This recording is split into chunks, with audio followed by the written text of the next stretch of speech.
بسم اللہ الرحمن الرحیم، اللہم صلی علی محمد وعلی محمد۔ اکثر لوگ دنیا کی مذمت کرتے ہیں اور خود اس میں مبتلا ہیں، اور امور باطل کو امور حق بتلا کر اس پر عمل کرنے کی تاکید کرتے ہیں۔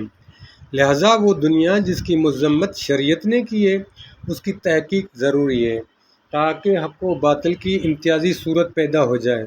لوگوں نے دنیا کے جو معنی سمجھے ہیں وہ بالکل غلط ہیں۔ ترک دنیا کہ یہ معنی نہیں ہے کہ دنیا کو برا سمجھ کر اس کو بالکل چھوڑ دیا جائے اور دنیا کو دشمن قرار دے دیا جائے، بلکہ آرزو موت کرنا اور موت کی دعا مانگنا مذموم ہے اور کفران نعمت الہی ہے۔ یا طلب دنیا میں ایسا غافل ہو جائے کہ اعمال صالح کی طرف توجہ ہی نہ رہے اور امید پر کہ ابھی عمر بڑی پڑی ہے، توبہ کر لی جائے گی۔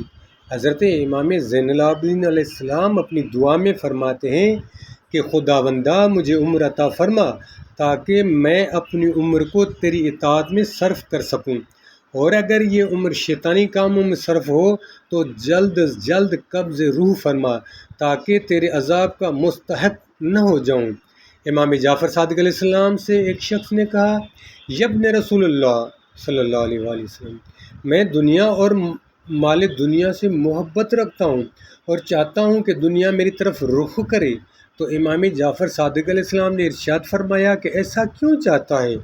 اس شخص نے کہا کہ اس لیے کہ میں اس سے خود فائدہ اٹھاؤں اور اہل و عیال کو فائدہ پہنچاؤں، عزیزوں اور ضرورت مندوں کی مدد کروں، فریضہ حج بجا لاؤں۔